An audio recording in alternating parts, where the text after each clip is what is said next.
제가 5년간 3천만 원을 날렸습니다. 그것도 마음이 불안해서요. 평균 시니어가 연간 500만 원씩 이런 식으로 잃고 있다는 사실 아세요?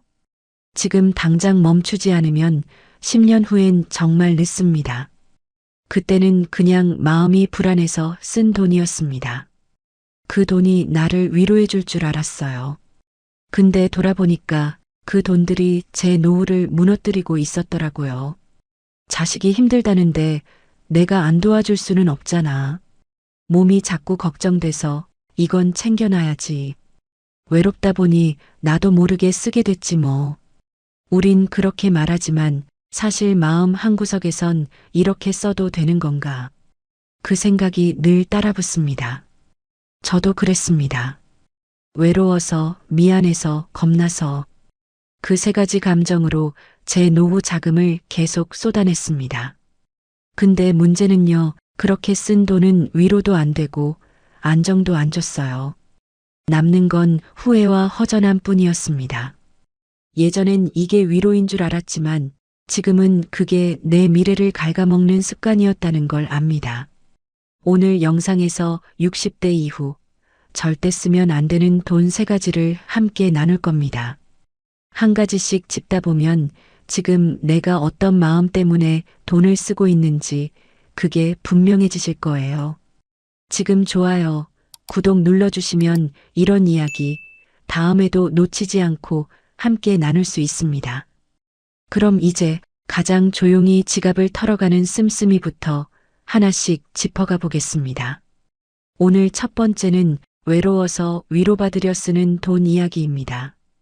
68세 김정혜 씨, 남편은 5년 전 세상을 떠났고 딸 둘은 다 출가해서 서울에서 살고 있습니다. 혼자 사는 건 익숙했는데 오후 3시쯤이 가장 외롭더래요. TV를 켜도 음악을 틀어도 텅 빈 집안은 여전히 조용했죠. 그러다 하루는 홈쇼핑에서 가죽 가방을 하나 샀어요. 이 가방 들고 나가면 좀 달라 보이겠지? 한번 그렇게 사고 나니까 다음엔 화장품, 운동기구, 고급 조리기구. 혼자 사는 주방인데 혼자 쓰기엔 지나치게 좋은 물건들이 점점 늘어났어요. 정혜 씨는 말했어요. 그게 꼭 필요해서 산 건 아니었어요. 그냥 택배가 올 때마다 누군가 나를 챙겨준 것 같았어요. 문 앞에 놓인 그 상자를 보면 잠깐이라도 내 마음이 덜 쓸쓸했거든요. 그 물건이 꼭 필요해서가 아니라 그걸 기다리는 동안만큼은 하루가 덜 허전했어요. 그 말을 듣는데 내가 한동안 아무 말도 못했어요. 생각해보니까 나도 참 많이 그랬더라고요. 우리 나이엔 누가 뭐라 하지 않아도 스스로 텅 빈 시간을 견뎌야 하는 순간이 많습니다. 예전엔 가족이 곁에 있었고 일이 삶의 중심이었는데 지금은 조용한 하루가 대부분이죠. 문제는 그 조용함이 시간이 아니라 마음의 허기로 다가온다는 겁니다. 그럴 때 가장 손쉽게 위안을 주는 게 소비예요. 사람 대신 물건으로, 대화 대신 택배 상자로 빈 마음을 채우려는 겁니다. 하지만 그 씀씀이가 반복되면 나도 모르게 돈보다 마음이 먼저 무너져 갑니다. 사라지는 건 잔고만이 아니었어요. 이게 그냥 제 이야기만은 아니더라고요.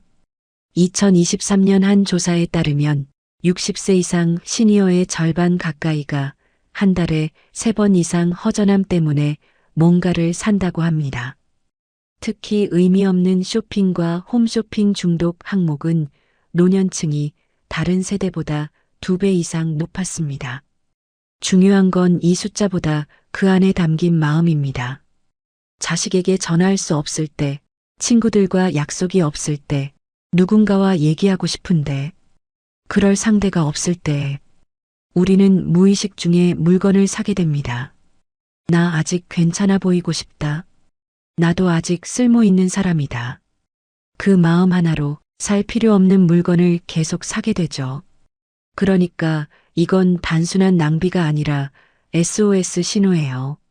나 좀 봐줘.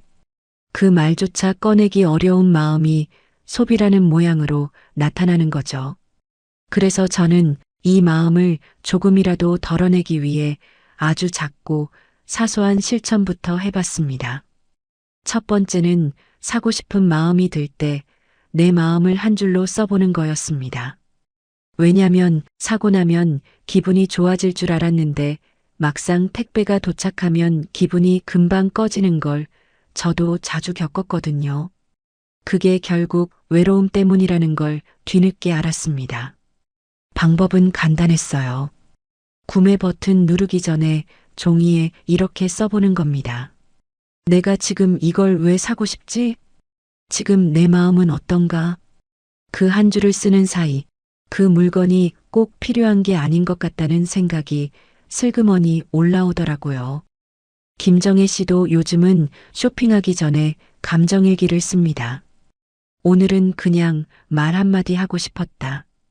그 한 줄만으로 많은 물건들을 내려놓을 수 있었다고 해요. 두 번째는 위로가 필요할 땐 사람 있는 곳으로 몸을 움직이는 것이었습니다. 왜냐면 소비는 잠깐 마음을 달래주지만 진짜 위로는 사람의 온기에서 오더라고요. 누군가와 꼭 대화를 하지 않더라도 사람들 사이에 있다는 그 느낌이 정말 컸습니다. 방법은 어렵지 않았습니다. 마트, 도서관, 동네 커피숍처럼 숨소리 섞인 공간에 가보는 거예요. 말 한마디 안 해도 괜찮아요. 그냥 옆에 사람이 있다는 그 존재감만으로도 마음이 훨씬 덜 허전해집니다. 정혜 씨는 요즘 마트 안 푸드코트에 가서 혼자 국수 한 그릇을 먹고 온답니다. 대화도 없고 아는 사람도 없지만 그 안에 앉아 있으면 자기 마음이 괜히 좀 놓인다고 해요. 그리고 마지막 세 번째는 사고 싶은 충동이 올라올 때 그걸 나를 돌보는 시간으로 바꿔본 것이었습니다. 왜냐면요, 사고 싶을 때는 사실 나를 챙기고 싶은 마음이 올라오는 순간이거든요. 그 마음을 물건으로 채우는 대신 내 몸과 마음을 위한 진짜 돌봄으로 바꾸는 것. 그게 진짜 위로가 되었어요. 방법도 어렵지 않았습니다. 예를 들어 가방 하나 사려던 돈 3,000원이면 충분했어요. 그걸로 따뜻한 차 한 잔을 끓이고 좋아하는 노래를 틀고 햇빛 드는 창가에 앉아 조용히 10분만 쉬어보는 겁니다. 시간은 짧아도 그 시간만큼은 내가 나에게 선물하는 위로였습니다. 정혜 씨도 그 충동이 올라올 때마다 이렇게 말한대요. 가방 살 돈으로 오늘은 내 어깨를 따뜻하게 해주자. 찜질팩을 어깨에 얹고 누워있으면 그게 훨씬 오래가는 위로가 된다고 했습니다. 이렇게 세 가지 실천을 하나씩 해보다 보니 외로움이 완전히 사라진 건 아니었지만 그 외로움에 흔들리지 않는 내가 만들어졌습니다. 그게 생각보다 훨씬 더 큰 변화였어요.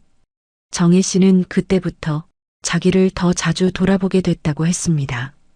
그러던 어느 날 가방을 정리하다 말고 울었답니다. 포장도 안 뜯은 가방이 3개나 있었다는 걸 그때 처음 알았대요. 그 돈이면 내가 건강검진을 한 번 더 받을 수 있었겠다 싶었어요. 내가 진짜 외로웠구나. 그걸 이제야 알았어요. 그날 이후 정혜 씨는 돈을 쓰는 대신 글을 쓰기 시작했답니다. 길지는 않아도 매일 자기 감정을 써보는 거죠. 그걸 하다 보니 소비는 줄고 마음은 조금씩 차오르기 시작했대요. 내가 나한테 말 걸어준 게 제일 큰 위로였어요. 그 말에 저도 괜히 눈물이 핑 돌았어요.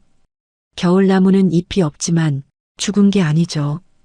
멀리서 보면 그냥 앙상하고 아무것도 없는 것처럼 보이지만 그 안에는 봄을 준비하는 힘이 조용히 자라고 있습니다. 저희도 그런 것 같아요. 외로워 보일지 몰라도 허전해 보여도 마음속 어딘가에서는 다시 살아보려는 힘이 아직 남아있더라고요. 그 힘을 믿어보자는 겁니다. 누군가가 채워주는 게 아니라 내가 나를 조금씩 돌보기 시작할 때 그 겨울나무처럼 다시 피어날 수 있으니까요. 혼자라서 쓰는 돈, 위로받고 싶어서 흘리는 씀씀이, 그게 나를 지치게 했던 겁니다. 오늘부터는 돈 대신 나를 돌보는 습관을 시작해 보세요. 바로 이어지는 이야기는 가장 많이 후회하는 지출, 자녀에게 계속 쓰는 돈 이야기입니다. 이제 두 번째 씀씀이 이야기입니다. 이건 꼭 도와줘야지. 지금 말고 나중에 아껴도 되잖아. 그 마음으로 쓴 돈이 어느 순간 습관이 되어 있더라고요. 그 이야기를 영수 씨의 사례로 시작해 보겠습니다. 72세 박영수 씨, 자녀 둘을 다 키워 출가시켰습니다. 아들은 결혼하고 딸은 아직 미혼인데 자꾸만 이직을 하더랍니다. 한 번은 딸이 이직 사이에 공백기가 생겨 아빠 한두 달만 좀 도와줘 했다고 합니다. 영수 씨는 흔쾌히 송금했어요. 그 돈은 본인 노후 자금을 빼서 보낸 거였습니다. 그 뒤로도 자동차 고장 났다, 보증금 부족하다, 배울 게 있다. 아이는 요청한 적 없다고 하지만 영수 씨는 자꾸 먼저 줬습니다. 그냥 애가 힘들다고 하면 내가 도와줘야 할 것 같았어요. 어릴 때 제대로 못 해준 게 많아서 그 마음이 결국 이제 본인 노후를 위협하고 있더군요. 우리는 자녀에게 항상 미안한 마음을 품고 살아갑니다. 일찍 맞벌이 시작해서 공부를 덜 봐줘서 사춘기 때 못 알아줘서 그 미안함이 지금 와서도 지출로 연결되는 경우가 많습니다. 도움을 구한 적 없어도 부모 스스로 도와주려 하고 그게 반복되면서 관계가 조금씩 기울어지기 시작해요. 미안함은 사랑의 표현이 될 수도 있지만 지나치면 책임을 대신 떠안는 삶이 됩니다. 우리 세대 부모들이 자식에게 돈을 주며 가장 흔히 하는 말이 있죠. 애가 힘든데 내가 어떻게 안 도와. 그렇게 주고 나면 마음은 잠깐 편해지지만 그 씀씀이가 쌓이면 결국 내 삶이 점점 줄어들게 됩니다. 이건 단지 몇 사람의 이야기가 아닙니다. 60대 이상 부모의 63%가 자녀가 다 큰 뒤에도 경제적으로 도와주고 있다고 답했습니다. 그중 절반 이상이 자녀가 요청해서가 아니라 스스로 먼저 지원했다고 응답했죠. 이 숫자가 말해주는 건 요청받은 지원이 아니라 내가 자처한 부담이라는 사실입니다. 특히 딸에게 지원한 비율이 아들보다 1.8배 높았다는 점도 감정적 보상 심리와 연결되어 있습니다.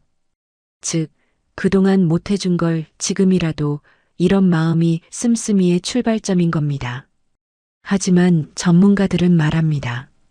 부모가 자녀의 삶을 지나치게 개입하면 자녀도 독립성을 잃고 부모는 자존감을 잃습니다. 결국 도와준 게 아니라 둘 다 약해지는 길이 됩니다. 자녀에게 돈을 주는 문제는 사실 단순히 줘야 되나 말아야 되나의 문제가 아니었어요. 그 안에는 미안함, 책임감, 포기하지 못한 부모 마음이 복잡하게 얽혀 있었습니다. 그래서 저는 그 마음을 무시하지 않으면서도 현실적으로 지킬 수 있는 작은 실천들을 하나씩 해보기로 했습니다. 첫 번째는 정기적으로 주는 지원을 한 번의 대화로 바꿔보는 거였습니다. 왜냐하면요, 자녀는 사실 매달 들어오는 돈보다 부모의 진심 어린 말 한마디에서 더 큰 신뢰를 느낀다고 하더라고요. 내가 필요해서가 아니라 그냥 그 마음이 고맙다고 말이죠. 그래서 다음에 자녀가 도움을 요청하면 이번이 마지막이다라고 끊어내듯 말하기보다는 우리 이 금액을 기준으로 이제는 각자 자리에서 벗겨보자. 이렇게 대화의 형태로 전하는 겁니다. 단절이 아니라 각자의 인생을 서로 응원하는 말로 바꾸는 거죠. 영수 씨는 딸과 통화하며 이렇게 말했답니다. 아빠도 나이가 들어서 더는 여유가 없구나. 내가 이해해줬으면 좋겠다. 그 말에 딸은 이렇게 대답했대요. 아빠, 난 그냥 통화한 게 고마워. 돈보다 대화가 더 좋았어. 그 말을 들은 순간 영수 씨는 마음이 조금 가벼워졌다고 했습니다. 두 번째는 자녀에게 돈보다 정보를 주는 습관이었습니다. 돈은 쓰면 없어지지만 정보는 자립을 도와주거든요. 특히 요즘 세상은 좋은 정보 하나가 몇십만 원보다 더 큰 힘이 됩니다. 방법은 이렇습니다. 직업, 보험, 대출, 주거 같은 분야에서 부모가 아는 게 있다면 이거 너한테 도움될 것 같아서 알려주는 거야. 이렇게 말하면서 살짝 전달해 보는 겁니다. 해결해 주는 게 아니라 스스로 결정할 수 있게 옆에서 조언자가 되는 거죠. 영수 씨는 최근 딸에게 청년 전세자금 대출 정보를 보내줬답니다. 아빠가 해줄 수 있는 건 이 정도다 그렇게 말하면서요. 딸은 처음엔 좀 서운해했지만 그 정보를 바탕으로 스스로 알아보고 결국 직접 해결했답니다. 그 이후로 오히려 아빠와의 대화가 더 깊어졌다고 했어요. 세 번째는 도와준 금액을 기억하는 게 아니라 함께한 시간을 기록하는 일이었습니다. 돈을 주면 잔고는 줄지만 시간을 주면 기억은 쌓입니다. 그리고 그 기억은 나중에 자녀가 진짜 힘들 때 의지할 수 있는 정서적 자산이 되거든요. 그래서 저는 매달 한 번 자녀와 차 한 잔 마신 시간, 통화한 순간을 달력에 짧게 메모하기로 했습니다. 언제, 어디서, 어떤 대화를 나눴는지 그냥 몇 자만 적어 놓는 거예요. 그러다 보면 돈보다 더 깊은 유대감이 쌓이는 걸 스스로 느끼게 됩니다. 영수 씨는 요즘 달력에 이렇게 적습니다. 이번 달엔 딸이랑 카페에서 요즘 제일 힘든 게 뭐냐고 물어봤다. 그 한 줄이 예전의 송금 문자보다 훨씬 따뜻하고 훨씬 가까운 느낌이었다고 했어요. 이 세 가지 실천을 통해 우리는 여전히 부모로서 자녀를 걱정하고 사랑하되 조금은 다른 방식으로 그 마음을 전할 수 있습니다. 그렇게 마음은 주되 내 삶은 지키는 방식으로 조금씩 방향을 바꿔보는 겁니다. 영수 씨도 그 방향을 바꾸는데 시간이 좀 걸렸다고 했습니다. 딸 결혼식 날 영수 씨는 축의금과 함께 짧은 편지를 넣었습니다. 넌 이제 누가 도와주지 않아도 잘 해낼 수 있는 사람이라는 걸 아빠는 믿는다. 딸은 그 돈보다 그 말이 더 고마웠다고 했습니다. 그 순간 영수 씨는 깨달았다고 했습니다. 내가 도와준 건 돈이 아니라 딸이 자기 삶을 믿도록 한 거라고요. 그게 진짜 부모로서 마지막으로 해줄 수 있는 선물이었다고요. 공자의 가르침엔 자녀를 위해 모든 걸 해주는 것보다 스스로 살아가도록 믿어주는 마음이 더 중요하다는 뜻이 담겨 있습니다. 믿음이란 더 주는 것이 아니라 기다려주는 것입니다. 미안해서 주고, 걱정돼서 주고, 그렇게 계속 주다 보면 내 삶은 사라집니다. 이제는 도움 대신 응원을 주는 방식으로 관계를 바꿔보는 건 어떨까요? 마지막 세 번째 씀씀이입니다. 건강이 불안해서 계속 쓰는 돈. 이번 이야기는 명자 씨의 일상에서 시작해 보겠습니다. 67세 이명자 씨, 퇴직하고 나서 가장 먼저 든 생각이 몸부터 챙겨야겠다는 거였답니다. 그때부터 건강기능식품을 하나씩 사기 시작했어요. 처음엔 오메가3 하나였는데 지인이 좋다고 하면 비타민을 사고 TV에서 몸에 좋다 하면 홍삼을 사고 또 혈압에 좋다니까 또 약을 사고 하루에 챙겨 먹는 알약이 10알이 넘었대요. 그런데도 몸이 개운해지거나 특별히 좋아졌다는 느낌은 없었답니다. 그냥 이걸 안 먹으면 불안했어요. 명자 씨는 이렇게 말했습니다. 병원은 싫고 아프긴 무섭고 이런 거라도 챙겨야 내가 버틸 수 있을 것 같았어요. 그 말에 우리 모두 잠깐 숙연해졌습니다. 생각해보면 우리 나이엔 가장 두려운 게 결국 아플까 봐더라고요. 누구에게도 민폐 끼치고 싶지 않다는 마음. 병원비가 걱정되기도 하고 혹시 내가 무너질까 봐 미리부터 준비하고 싶은 심리. 그래서 작은 통증에도 검사를 받고 조금만 이상해도 건강 관련 상품을 사게 됩니다. 하지만 그 지출이 점점 습관이 되고 불안이 커질수록 돈도 더 빠져나가게 되죠. 몸보다 먼저 무너지는 건 마음의 안정입니다. 실제로 많은 시니어들이 이 건강 불안 때문에 매달 꽤 많은 돈을 쓰고 있다고 합니다. 보건복지부 자료에 따르면 60세 이상 시니어의 연간 건강 관련 지출은 평균 약 200만 원이 넘습니다. 약값, 건강보조식품, 병원비, 각종 보험까지 포함한 수치입니다. 이건 단순히 몸이 아파서 쓰는 돈이 아니라 혹시 아프면 어쩌나 하는 불안에서 시작되는 지출입니다. 혹시 모르니까, 주위 사람 다 먹는다니까, TV에서 보니까, 이런 말로 합리화하면서 필요 없는 지출을 쌓아가고 있는 겁니다. 게다가 상담도, 검사도, 치료도 과잉으로 이어질 때가 많습니다. 그 결과 몸은 그대로인데 지갑은 점점 얇아지고 마음은 더 불안해집니다. 건강이 걱정될수록 우리는 자꾸 뭔가를 사게 됩니다. 조금이라도 내 몸이 나빠지지 않기를 바라는 마음, 그 마음에서 시작된 씀씀이죠. 그런데요, 그 마음을 꼭 돈으로만 해결해야 하는 건 아니더라고요. 그래서 저는 건강에 대한 불안을 줄이면서도 실제 지출도 확실히 줄일 수 있었던 방법들을 하나씩 시도해 봤습니다. 첫 번째는 건강 관련 지출을 기록하는 습관을 들인 겁니다. 왜냐면 불안에서 시작된 지출은 기억보다 훨씬 빨리 쌓이더라고요. 한 달 뒤 통장을 보고 놀라기 전에 그 흐름을 눈으로 확인할 수 있어야 했습니다.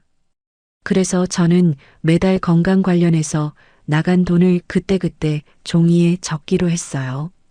약값, 병원비, 영양제, 마사지, 보험료까지 그냥 한 줄 메모라도 좋았습니다.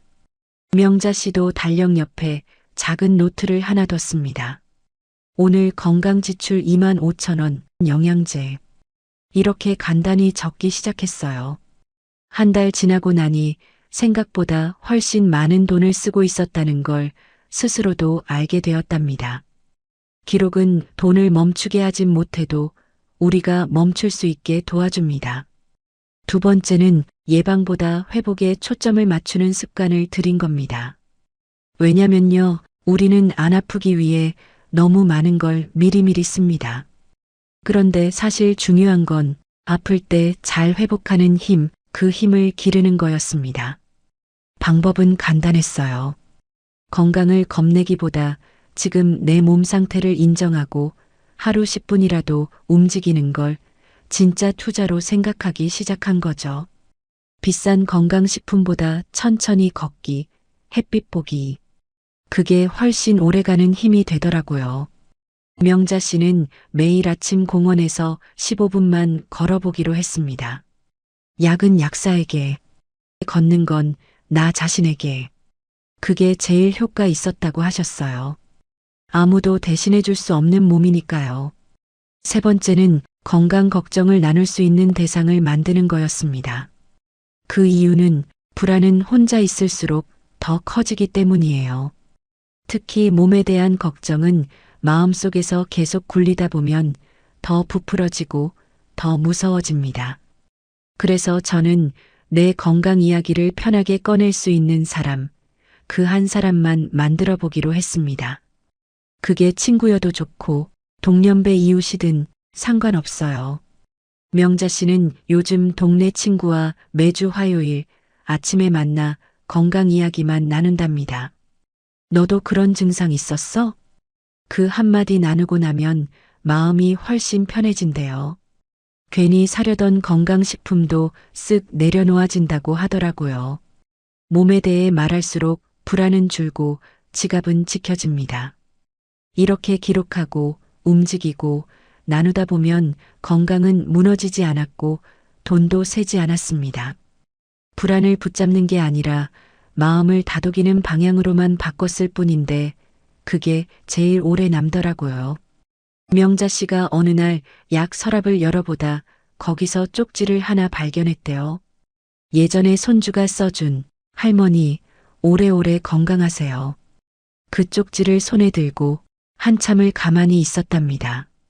그 순간 내가 이 약으로 버티는 게 아니라 누군가의 마음으로 살아가고 있었구나 싶더래요. 아, 내가 약을 먹는 게 중요한 게 아니라 나를 믿는 게 먼저였구나.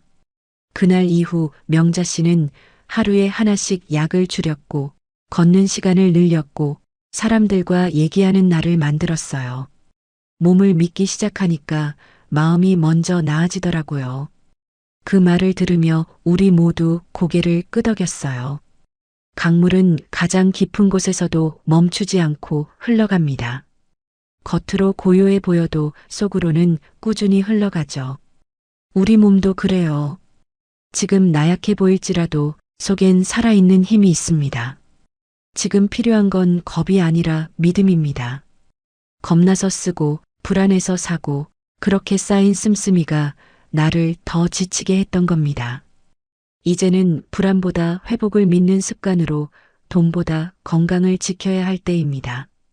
돌이켜보면 돈을 어떻게 쓰느냐보다 왜 그렇게 써왔는지가 더 중요했더라고요.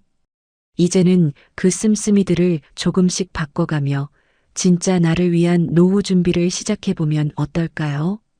지금부터가 정말 중요한 이야기입니다. 외로워서 썼던 돈, 그건 마음의 허기를 달래려는 위로였습니다. 자녀에게 미안해서 계속 주었던 돈, 그건 과거의 죄책감이 만든 책임감이었습니다.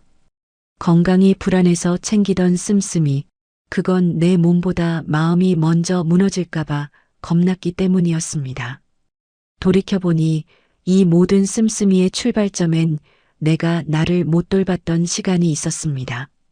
그래서 이제는 돈보다 마음을 먼저 챙기는 삶을 우리가 살아야 할 때입니다. 우리 나이엔 다 그런 줄 알았습니다. 다들 그렇게 살아가는 줄 알았습니다. 하지만 돌아보면 누구보다도 많이 참고 누구보다도 애쓰고 누구보다도 스스로를 밀어냈던 시간들이었죠. 이제 그만 조금은 나에게 친절해도 됩니다. 돈을 아끼는 게 아니라 마음을 지키는 방향으로 바꾸는 것. 그게 지금 우리에게 가장 필요한 변화입니다. 지금 이 영상을 보신 시점이 가장 좋은 출발점입니다. 크게 바꾸지 않아도 괜찮습니다. 하루 한 번 내가 왜 이걸 사려는지 그 마음부터 들여다보는 것.